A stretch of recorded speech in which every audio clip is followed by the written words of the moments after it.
마찬가지로 오늘 우리 성경 말씀 엘리야가 등장하는데 이 엘리야의 등장에 대한 16장에 보면은 복선이 있습니다.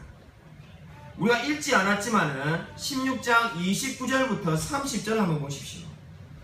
우리 16장 29절부터 30절 한번 읽을까요? 우리 오늘 본문은 아니지만은 오늘 이 말씀에 대한 복선을 알 수가 있습니다. 16장 29절부터 30절 한번 읽겠습니다. 시작. 유다의 아사왕 제34년에 오므리의 아들 아합이 이스라엘 왕이 되니라. 오므리의 아들 아합이 사마리아에서 22년 동안 이스라엘을 다스리니라. 오므리의 아들 아합이 그의 이전의 모든 사람보다 여호와 보시기에 악을 더욱 행하여. 여러분 오늘 읽어보면은 이 짧은 지금 두 구절에 16장 29절부터 30절에 무슨 단어가 반복되고 있습니까? 오므리의 아들 아합이라는 말이 이 짧은 두 구절에 무려 3번이나 반복되고 있습니다. 그러니까 지금 엘리야가 17장에 등장하는데 그 앞에 지금 뭘 말을 하고 있습니까? 이제 오므리의 아들 아합의 시대라는 것을 강력하게 말을 하고 있습니다. 마치 어떻습니까? 이 성경에 나오는 가장 악한 왕 중에 하나인 아합이 이 이스라엘 왕이 되었다는 것을 통해서 얼마나 이 암흑기에 이제 하나님께서 무엇을 역사하실지를 강력하게 암시하고 있습니다. 여러분 오늘 이 아합이 이렇게 강조되는 이유가 뭡니까? 바로 아합은 이세벨이라는 아주 악한 아내를 맞이했기 때문입니다. 이세벨은 페니키아 출신인데 그녀의 이름의 뜻은 어디에 왕이 있는가입니다. 어디에 왕이 있는가? 당연히 그 왕은 하나님을 말하는 것이 아니라 그녀가 믿고 있었던 바알을 말하는 겁니다. 이세벨의 아버지 이름이 옛 바알인데 왕은 존재한다는 겁니다. 그러니까 이세벨의 이름과 그 아버지 이름을 연결하면 어떻게 되겠습니까? 어디에 왕이 있는가? 왕은 바알이다. 이렇게 이야기를 하는 거죠. 그만큼 그 이름에 신앙이 나타나고 있습니다. 이세벨은 바알을 사랑하는 사람인데 흥미로운 사실이 있습니다. 조금 성경은 히브리어 원어를 모르면 어려운 이야기인데 여러분 흥미로운 이야기가 하나 있기 때문에 제가 여러분에게 소개를 하려고 합니다. 가급적인 설교 시간에 원문 이야기를 하지 않습니다만은 히브리어 원어를 보면은 이세벨이라는 이름의 뜻이 이가 아니다는 것이 되기 때문에 결국 어떻게 됩니까? 명예롭지 않다 이런 뜻으로 됩니다. 그러니까 지금 이세벨이 원래 이름의 뜻은 왕이 어디에 있느냐는 거지만 히브리 사람들이 듣기는 어떻습니까? 명예롭지 않다 이런 이름이 되는 거죠. 여하튼 이러한 시대에 지금 이 시대가 얼마나 영적으로 타락한 시대인가를 16장 34절이 잘 보여주고 있습니다. 엘리야가 등장하기 전에 16장 34절에 무엇을 하고 있습니까? 베델 사람 히엘이 여리고를 건축하고 있습니다. 우리가 성경을 조금만 아는 분이라면 여리고가 이미 어떻습니까? 무너진 성입니다. 하나님께서 말씀하여서 무너뜨린 그 성을 지금 어떻게 하고 있는 겁니까? 다시 건축하고 있습니다.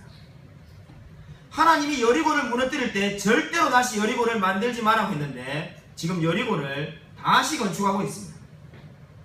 이 사실이 뭘 보여주고 있습니까? 하나님의 말씀은 안중에도 없는 세상이 찾아왔습니다. 하나님이 절대로 여리고를 다시 세우지 말라고 했는데 여리고를 짓고 있습니다.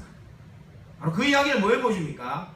이스라엘의 영적 상태가 완전히 바닥에 이르렀다는 것을 보여주고 있습니다.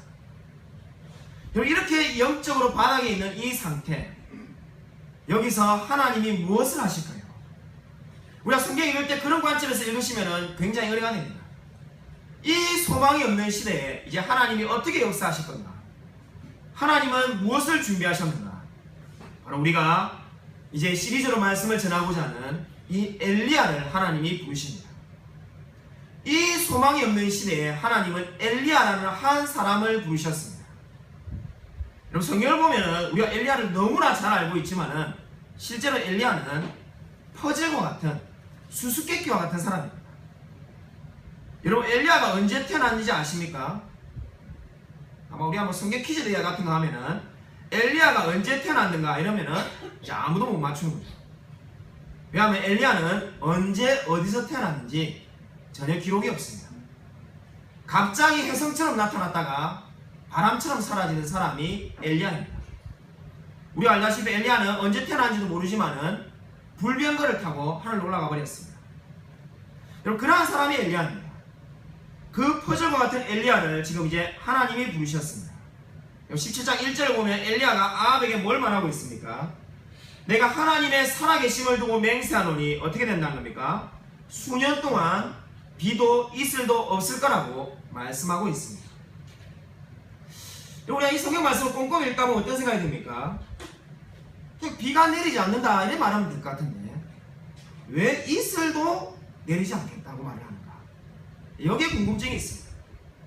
그냥 3년 동안 비가 안 내린다 이래 말해도 충분할 것 같은데 왜 이슬도 없다는 것을 말을 하고 있는가? 이 사실을 알기 위해서 우리가 이스라엘에 대한 배경을 이해할 필요가 있습니다. 여러분, 이 엘리야 이야기는 성지순례를 간 분은 알겠지만 이스라엘 평원에서 이루어지고 있습니다. 그곳은 어떻습니까? 매일 아침마다 비가 이슬이 내립니다. 그 이슬만 내려도 농사를 지을 수가 있습니다. 그렇기 때문에 지금 엘리야가 뭘 강조하는 겁니까? 비만 안 내리는 것이 아니라 너희들이 믿고 있는 매일 아침마다 내리는 그 이슬조차 안 내리는 시간이 수년간 지속될 거라고 말합니다. 한마디로 말하면 어떻게 해야 되는 겁니까?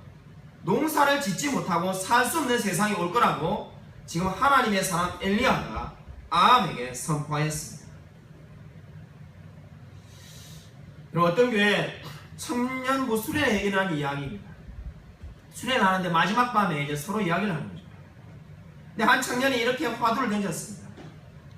신앙생활 하면서 가장 힘든 것이 무엇일까? 신앙생활 하는데 나를 가장 힘들게 하는 것이 뭔가? 이렇게 이제 이야기를 던졌습니다. 그저 한 청년이 경제적으로 안정되지 않는 것이 너무나 어렵다고 대답하였습니다. 또 다른 한 청년은 교회에서 내가 봉사를 열심히 하는데 알아주지 않는 것이 너무나 힘들다고 말하였습니다. 그때 한 청년이 이렇게 말했다고 합니다. 내게 제일 힘든 것은 하나님이 나의 기도에 응답하지 않을 때이다. 이 말이 너무나 옳아 보이지 않습니까? 하나님이 침묵하실 때가 가장 신앙생활에 힘듭니다. 우리가 아무리 힘들다 할지라도 하나님이 응답하신다면 그것은 큰 고통이 아닙니다. 근데 오늘 지금 엘리야가 아합에게 선포하고 있는, 이스라엘 백성에게 선포하고 있는 이 말씀의 내용이 무슨 뜻입니까? 이제 하나님은 몇 년간 이스라엘에게 찾아오지 않으시겠다는 겁니다. 하나님이 침묵하시는 기간, 이보다 더 고통스러운 게 어디에 있겠습니까? 하나님이 돌보지 않는 이스라엘, 여기에 무슨 희망이 있겠습니까? 여러분, 이런 상황에서 하나님이 엘리야를 부르셨습니다. 저와 여러분이 엘리야라고 한번 상상해 보십시오. 여러분, 어떤 기대가 있겠습니까? 여러분, 우리가 만약에 일제시대에 하나님이 저와 여러분을 부른다면 큰 독립운동을 시키지 않겠냐는 기대가 있을 수 있습니다. 대통령이 저와 여러분을 불러도 나라를 위해서 뭔가 큰 일을 시킬 거라는 기대가 있을 것입니다. 근데 여러분, 하나님이 엘리야에게 무슨 일을 시킵니까? 2절과 3절을 보십시오. 믿기지 않는 일을 지금 시키고 있습니다. 여러분, 뭘 하라는 겁니까? 요단 앞 그리 시내가에 가서 4절을 보면 어떻게 하라는 겁니까? 까마귀가 주는 먹이를 먹고 살아라는 겁니다. 즉, 하나님이 엘리야를 부르셨습니다. 그 엘리야에게 뭘 명령하였습니까? 까마귀에게 먹이를 주는 것도 아니고 까마귀가 주는 먹이를 먹고 살아라는 겁니다. 사실상 그냥 쉽게 말해서 아무것도 하지 말라는 이야기와 별반 차이가 없습니다. 지금 이스라엘이 어떤 영적인 상황입니까? 이제 지금 하나님이 침묵하시고 비도 안 내리고 이슬도 안 내려서 농사를 지을 수 없는 절대절명의 상황인데, 이 상황에서 하나님이 엘리야를 불렀는데 고작 한다는 말이 저 그리 시내가에 가서 까마귀가 주는 먹이를 먹고 살아봐라. 여러분, 더 의문스러운 것은 성경을 묵상하다 보면은 왜 까마귀인가 하는 생각을 가지게 됩니다. 그렇지 않습니까? 여러분, 한번 생각을 잘 해보십시오. 까마귀가 입이 얼마나 크면 얼마나 크다고 그 까마귀가 물어오는 먹이를 가지고 언제 배가 부르겠습니까? 제가 한번 상상을 해봤는데 까마귀가 몇 마리가 날라와야 동시에 밥이 한 그릇 될까 이런 생각하니까 끔찍하더라고요. 이왕이면 독수리가 쫙 이렇게 한 10마리 날라와가지고 먹이를 잡아오면은 심지어 멧돼지 같은 걸 잡아올 수도 있지 않겠습니까? 근데 왜 까마귀인가? 여기에 중요한 의미가 있습니다. 여러분, 왜 까마귀가 지금 주는 먹이를 먹이라고 하는 겁니까? 세 가지 이유가 있습니다. 여러분, 성경을 찾지 않겠습니다만은 첫 번째, 까마귀는 어떻습니까? 레위기 11장 15절에 말하는 것처럼 부정한 짐승입니다. 여러분, 잘 적어 놓으시고 집에 가서 한번 찾아보십시오. 레위기 11장 15절에 말하는 부정한 짐승이 바로 까마귀입니다. 여러분, 레위기에 부정한 짐승을 목록이 길게 있죠. 그 중에 하나가 바로 까마귀입니다. 여러분, 부정한 짐승이 까마귀라는 건 뭡니까? 엘리야는 까마귀가 주는 먹이를 먹지 않을 거라는 겁니다. 두 번째로 뭡니까? 신명기 14장 14절을 보면은 하나님께서 까마귀를 먹지 말라라고 말을 하고 있습니다. 그러니까 레위기 11장 15절에 부정한 짐승이라고 까마귀를 선언하였고 신명기 14장 14절에 까마귀를 먹지 말라고 말을 하였습니다. 세 번째 이유는 생물학적인 이유인데, 생물학적으로 과학적으로 검증된 것이 까마귀는 자기 새끼조차 돌보지 않습니다. 이 세 가지 이유를 다 합하면 결론이 뭐겠습니까? 까마귀가 엘리야를 돌볼 가능성이 있습니까? 없습니까? 절대로 없습니다. 설사 까마귀가 먹이를 갖다 준다 한들 엘리야가 죽으면 죽었지 율법을 어기지 않으려고 해서 먹지 않을 겁니다. 그러면 결론이 어떻게 됩니까? 엘리야는 그리 시내가에 가서 죽을 수밖에 없습니다. 그러니까 하나님이 지금 이 그리 시내가에 가서 까마귀가 주는 먹이를 먹고 살아난 뜻은 뭡니까? 쉽게 한마디로 말하면은 죽으라는 거예요. 살아난 명령이 아닙니다.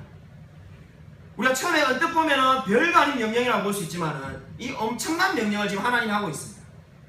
도무지 살 수 없는 이야기를 하고 있는 겁니다. 엘리야가 까마귀가 주는 먹이를 절대로 먹을 수가 없습니다. 그런데도 살 수 있는 것은 무엇입니까? 바로 오직 하나님의 은혜로만 살 수가 있습니다. 그러므로 지금 하나님께서 엘리야에게 내리시는 첫 번째 명령이 무엇입니까? 아합을 죽이라는 것도 아니고 이스라엘을 위해서 전쟁을 치라는 것도 아닙니다. 하나님이 엘리야에게 주는 첫 번째 명령은 하나님의 은혜로만 사는 법을 배우라는 겁니다. 도무지 살 수 없을 것 같은 그 광야에서 절대로 먹이를 가져오지 않을 것 같은 그 까마귀가 주는 먹이를 가지고 먹고 지내봐라는 겁니다. 바로 이 말이 무슨 말입니까? 하나님의 은혜가 아니고서는 절대 살 수 없는 곳에 가서 하나님의 은혜로 사는 법을 배우라고 지금 엘리야에게 하나님이 말씀하고 있습니다. 여러분, 지금 정말로 이 놀라운 은혜를 누려본 적이 있습니까? 제가 대학생 때 출석하는 교회에 정말로 전도를 열심히 하는 한 집사님이 있었습니다. 제가 그분하고 한 3년 동안 매주 토요일마다 기도를 했던 것 같아요. 매주 토요일마다 3시간 또는 5시간 정도 같이 몇 명이 모여서 기도를 하였는데, 제 평생에 만나본 분 중에 그렇게 전도를 열심히 하는 분을 제가 또 만나본 적이 없습니다. 그분이 제가 그 당시에 있던 그 시가 한 인구가 50만 명도 채 안 됐을 텐데 전도지를 10만 장을 뿌렸습니다. 그분이 목표가 자기가 속해 있던 그 시에 내가 전도지를 주지 않은 사람이 단 한 명도 없게 만들겠다는 게 그분의 꿈이었습니다. 그분이 큰 대기업을 다녔는데 퇴근하면은 늘 백화점 앞에서 전도지를 뿌립니다.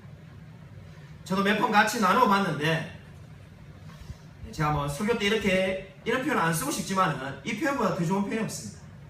정말로 미친 사람 같습니다. 그 표현 말고는 설명할 방법이 없습니다.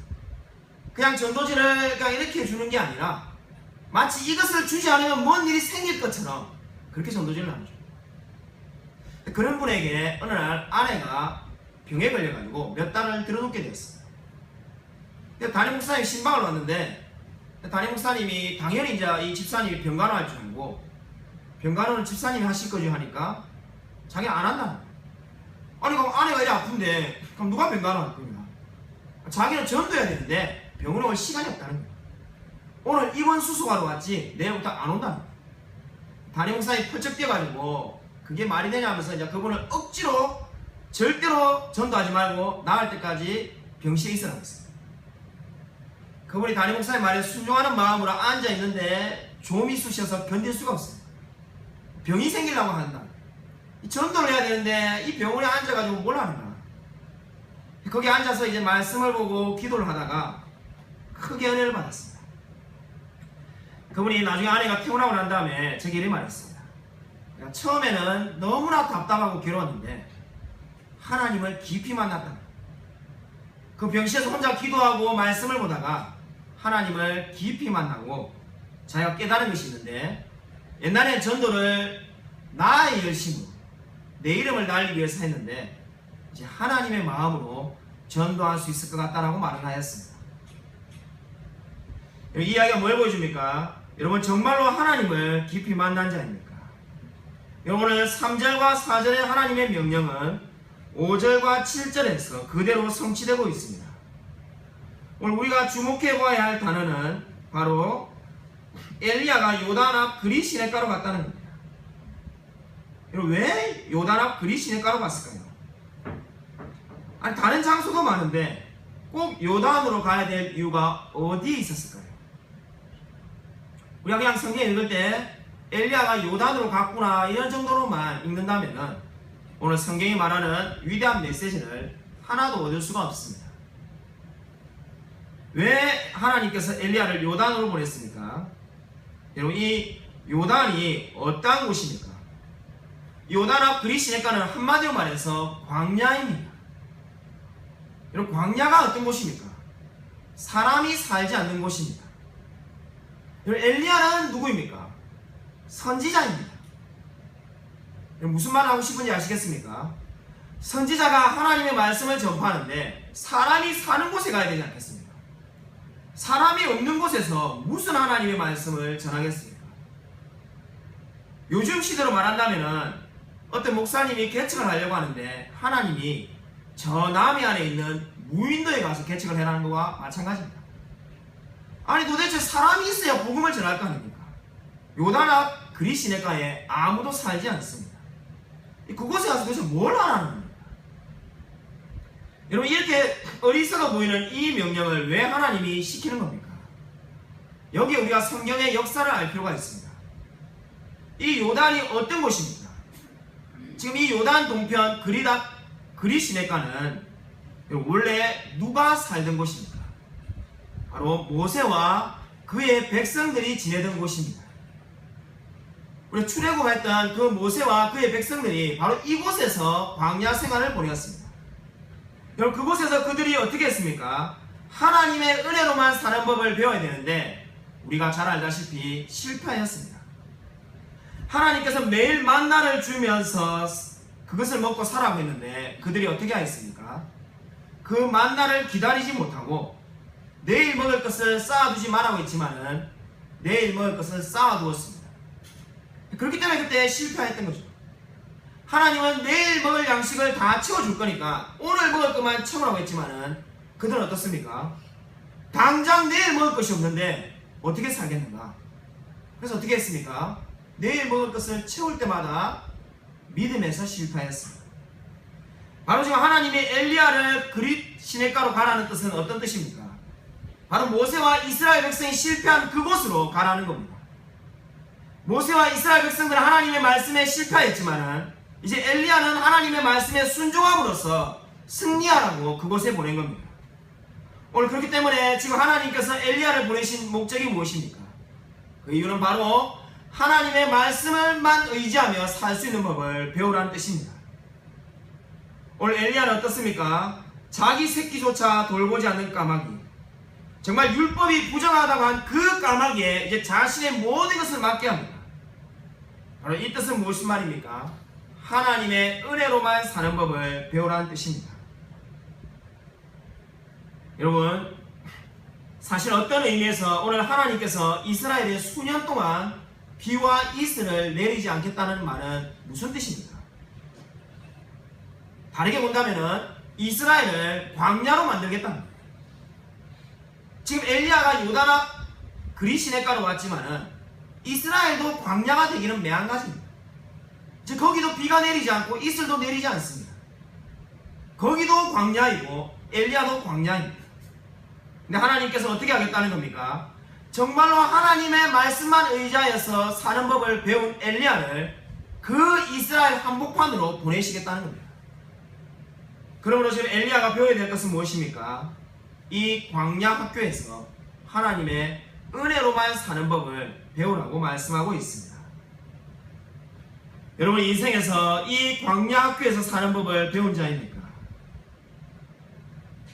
호레시오 게이츠 스패포드라는 긴 이름인데 그냥 짧게 스패포드라고 하겠습니다. 스패포드라는 시카고에 한 변호사가 있었습니다. 그는 부지런해서 많은 재산을 모으게 되었습니다. 1871년에 시카고에 대화재가 발생하여서 모든 것을 잃었지만은 그는 열심히 일하여서 다시금 또 재산을 모았습니다. 그런 그가 1873년 11월에 아내와 4딸을 데리고 영국으로 건너가기로 결정하였습니다. 근데 자기는 좀 시카고에 처리할 일이 있어서 아내와 4명의 딸만을 먼저 영국으로 보내었습니다. 대형 프랑스 여객선을 타고 대서양을 건너서 영국으로 보냈는데 갑자기 전보 한 장이 왔습니다. 전보 한 장이 왔는데 얼마나 다급히 쳤던지 전보에 영어로 딱 2단어만 쓰여 있습니다. Saved alone. 그 안에 예나가 전보를 쳤는데 Saved alone. 혼자만 살아남았다는 뜻에 2단어만 보냈습니다. 나중에 알고 보니까 어떻게 됐습니까? 배가 침몰하여서 4명의 딸은 대서양에서 다 죽고 혼자만 살아남은 겁니다. 그 소식을 전해야 되는데 너무나 다급해서 혼자만 살아남았다는 그 한마디밖에 전보를 못 보냈습니다. 여러분 그런 이야기를 듣는다면 여러분 어떻게 반응을 보이겠습니까? 아마 웬만한 분이라면 하나님을 원망했죠. 웬만하면 왜 내게 이런 불행한 일이 생겼냐고 슬퍼하지 않겠습니까? 한꺼번에 4명의 자녀를 잃은 이 호레시오 스패포드는 밤에 잠을 이룰 수가 없었습니다. 그리고 그 밤새도록 잠을 못 이루는 그 순간에 하나님에 대한 확신이 들기 시작하였습니다. 그리고 그때 떠오르는 가사를 찬송가 가사로 지었습니다. 그것이 우리가 너무나 잘 아는 찬송가 내 평생에 가는 길입니다. 내 평생에 가는 길 순탄하여 늘 잔잔한 강 같든지 큰 풍파로 무섭고 어렵든지 나의 영혼은 늘 편하다. 자, 이 내용을 알기 전에는 그 찬송가를 부를 때 그 찬송가의 저자가 얼마나 행복했으면 이 찬송가를 지었을까라고 생각했습니다. 그렇지 않습니까? 내 평생에 가는 길 순탄하다. 얼마나 좋으면 순탄하다고 말을 할까?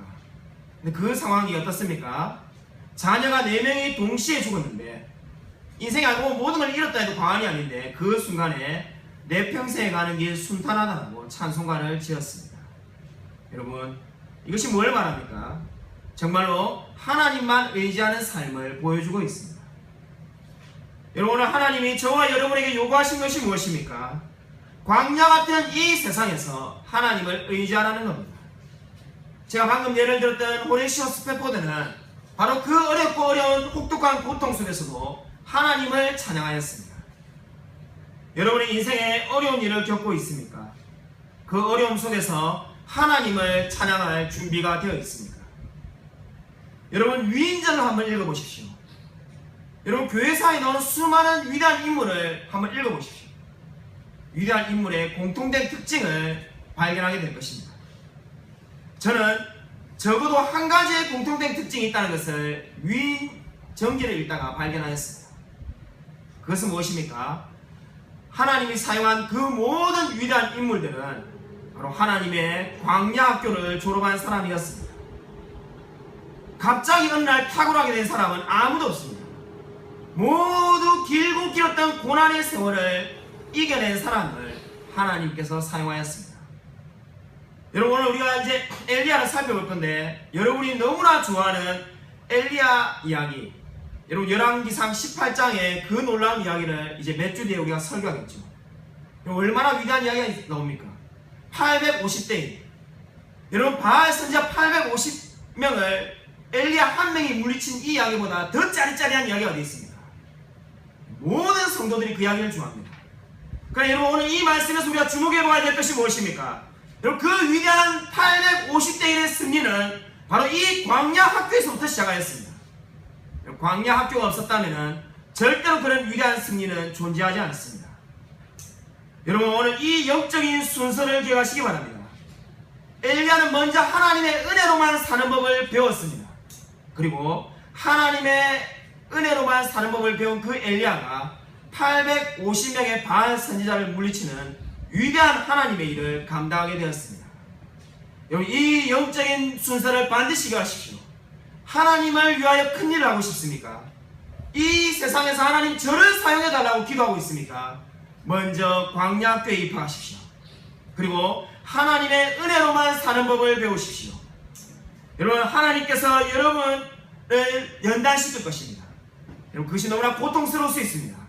그러나 그 이후에 여러분은 이 세상이 감당할 수 없는 놀라운 사람으로 세워져 있다는 것을 발견하게 될 것입니다. 여러분 오늘 이 광야에 있었던 엘리야의 모습을 한번 상상해 보십시오. 얼마나 오랫동안 까마귀를 기다렸겠습니까? 배가 고픈데 할 것이 아무것도 없습니다. 요즘 같은 세상은 스마트폰만 안에 있어도 하루 종일 놀 수 있지만 아무것도 할 것이 없는 그 광야에서 사람도 없는 그곳에서 이야기할 사람도 없고 만날 사람도 없고 할 일도 없이 까마귀만 기다리고 있습니다. 얼마나 오랫동안 까마귀를 기다렸겠습니까? 아니 얼마나 엘리야가 하나님을 기다리고 있었겠습니까? 근데 여러분 우리가 오늘 이 말씀에서 기억해야 될 것이 있습니다. 하나님이 이 말씀을 통해서 보여주는 바가 무엇입니까? 하나님은 이스라엘 백성을 더 오랫동안 기다리고 계십니다. 그 죄에 빠진 이스라엘 백성이 하나님께로 돌아오기를 엘리야가 까마귀를 기다린 것보다 더 오랫동안 기다리고 계셨습니다. 지금도 하나님은 저와 여러분이 죄로부터 하나님께로 돌아오기를 기다리고 계십니다. 여러분, 여러분의 인생에 고난을 겪고 있습니까? 경제적으로 어렵습니까? 주님 내가 이 경제적인 고통이 언제 끝나는지 괴롭습니다라고 여러분 기도하고 있습니다. 하나님이 여러분을 더 오랫동안 기다렸다는 것을 기억하십시오. 하나님이 여러분이 죄를 벗어버리기를 더 오랜 시간 동안 기다리고 계십니다. 사랑하는 여러분, 여러분의 인생이 늘 평안하고 잔잔하다면 하나님께 감사하십시오. 만약에 너무나 힘들고 광야처럼 괴롭다면 하나님이 우리에게 훈련시키기 위해서 이 광야로 보내셨다는 것을 기억하시기 바랍니다. 하나님이 실수해서 우리에게 광야로 내던지신 것이 절대로 아닙니다. 이 광야 같은 세상을 살아가고 있다면 은혜로만 사는 법을 터득하십시오. 이 세상 사람들은 알지 못하는 하나님의 말씀만 의지하여 사는 법을 배우십시오. 그때 여러분은 이 세상이 감당치 못하는 사람으로 살아가게 될 것입니다. 이 세상에 속해 있지만은 하늘에 사는 사람으로 이 세상을 살아가게 될 것입니다. 아무쪼록 이 놀라운 영적인 방법을 믿으며 늘 하나님만 의지하며 살아가는 저와 우리 모든 성도님이 되시기를 주님의 이름으로 간절히 축원드립니다.